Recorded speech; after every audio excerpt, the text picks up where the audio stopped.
Hey everyone, welcome back to my channel. My name is Tisha and today I'm going to be helping you guys with how to gain confidence as a network marketer in your company. So make sure you guys keep watching.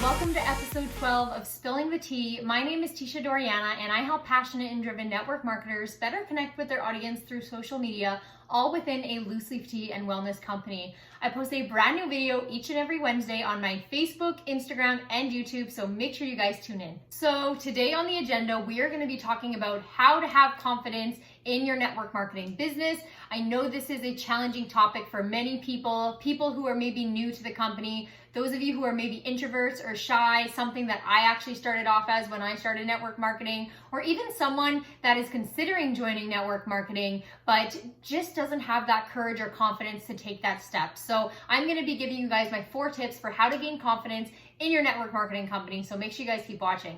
Okay, so tip number 1 is to know your why, okay? And the why is basically why you are doing what you are doing. And so a lot of people might say something very simple like, well, I'm doing this to make money, or I'm doing this because it's fun, but you really need to get down to the root of your why. So to do this, you need to ask yourself 5 times, well, up to 5 times, why, okay? So let's do this with me. If you were to ask me why I'm doing what I'm doing, honestly, my first reason why is that this makes me happy. This brings me joy. I'm passionate about it, but most of all, it just makes me happy. But that's not enough. That's not really getting to the root of my why. So I'm going to ask myself again, okay, Tisha, why does it make you happy? Why is that important to you? So the next thing I would say is that, well, it gives me the time freedom that I want, and it allows me to make my own flexible hours. I still have time to do the things that I love, and I don't have to be like ask for time off when I want to go, visit a family member or a friend. I don't have to, go report to someone above me. I am my own boss in this situation, and I love that time freedom.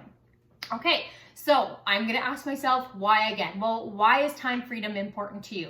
So the third time, I'm going to say, well, the reason time freedom is important to me is because my job that I had before this, I suffered from some mental health issues and I was physically exhausted most of the time. I was someone who, when I came home from work, I was physically exhausted. I could not shut my brain off. I barely got any sleep and I was barely surviving. Like, I don't know how many hours of sleep I got in a night, but it was exhausting for me. And I thought, I do not want to do this for the rest of my life.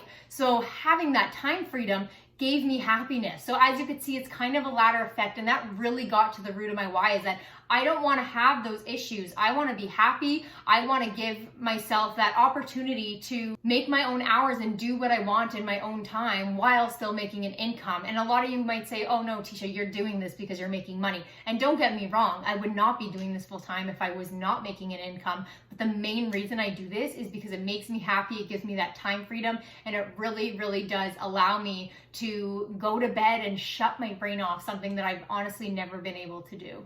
So once you guys know your why, you need to share that absolutely everywhere. This is so important, and people relate to your why, and people love to support people who are doing something for a purpose. So you need to share that why with everybody. And another reason you need to get to the root of that why is because this industry isn't smooth sailing the whole way. When you get started, there's so much excitement, people want to support you, but eventually you're going to come across some obstacles. Things are going to get tough. And your why is something that stays consistent. Your business may not always stay consistent. We'll have our busy seasons, we'll have our slow seasons, but your why is something that does stay consistent to you, right? This is something that you're always working towards. This is your purpose that is fueling your passion. So your why is what is going to drive you past those tough times. Number 2 is to educate through live videos. Now, I know that word scares a crap ton of people. Live videos, I can't do that. I don't have the confidence to do that. I get it. I was terrified of presentations. I was terrified of live videos to begin with, but this is something that I had to overcome in order to substantially grow my business. And one thing I learned when I was in university for education was that the best way to learn something was to teach it to someone else. And that is so true. When I was in high school, in university, I remember walking around with my notes and reading it out loud to nobody, but to pretending I was talking to a crowd of people, reading my notes. I have notes right now. I have notes for literally everything every live video that I do, there's notes involved. So don't feel like this is something you need to memorize.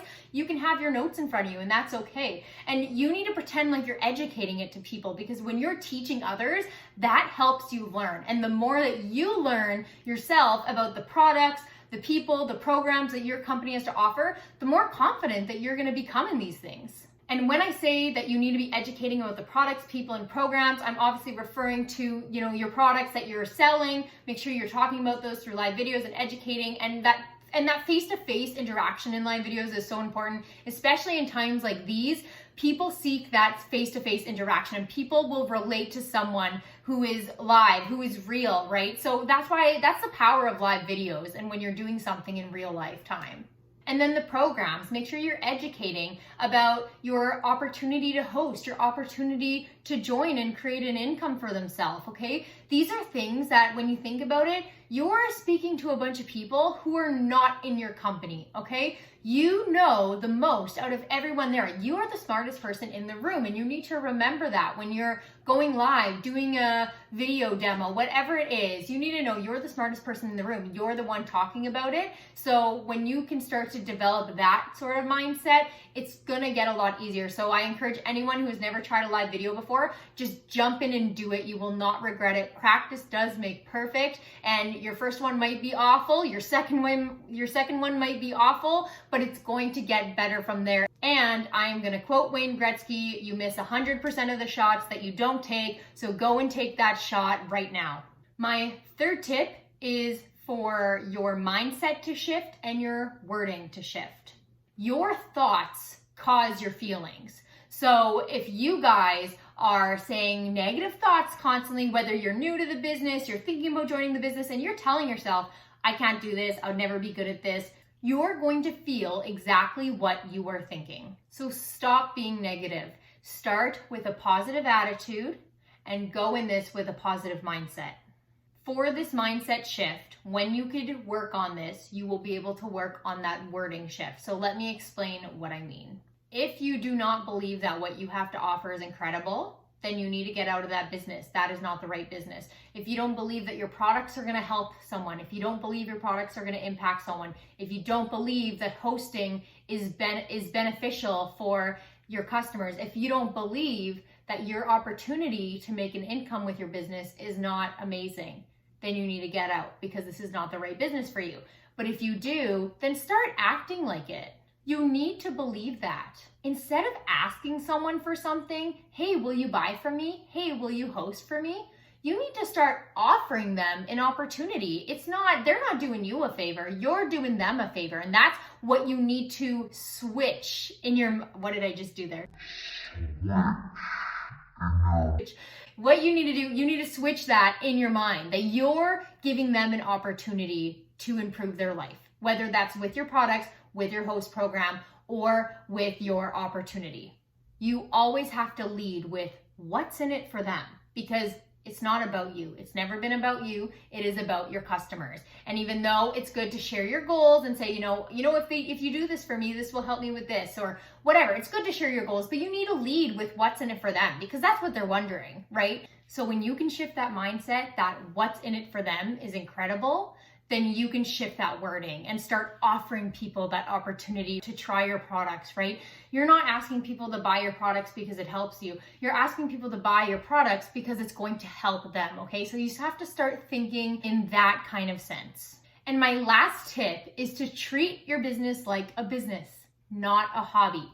You could be doing this as a hobby, but if you are, then you're probably not watching this video, because you're probably looking to substantially grow your business. So you need to treat your business like a business. If you don't take it seriously, then why would anybody else around you take it seriously? Consistency is key.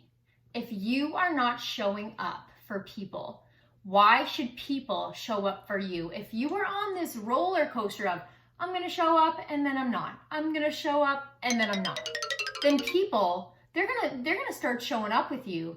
But as soon as you're giving them this roller coaster effect of some days you feel like doing your business and some days you don't, they're not going to come back anymore because you're not someone that they could trust that is going to show up for them consistently. So you need to treat your business like a business. You got to look at your weekly schedule and you need to pick out what hours of each day you have to contribute to your business. If you're doing this full time, you're going to put out all your tasks. But if you're doing this part time or casually, then you need to figure out what part of every day you're going to use towards your business. And then you need to stick to that schedule. And I don't care if your schedule only allows you to post twice a week or post once a week even.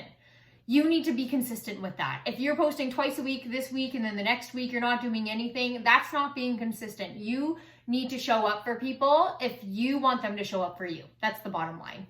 So that concludes today's episode. I really do hope this was helpful and that you are leaving feeling a little bit more confident as a network marketing professional that you are. You guys need to believe that. So thank you guys again for watching, and make sure you tune in next Wednesday for another episode of Spilling the Tea. You can follow me on my Facebook, Instagram, and right here on YouTube. My name is just Tisha Doriana across all the platforms. And if you want to stay updated with all that's new with me and make sure that you never miss out on a training, make sure you guys subscribe to my email list. The link is going to be in the description of this video, or if you're watching on Instagram, it'll be in the link in my bio. So thank you guys again so much for watching, and we'll see you next week. Bye!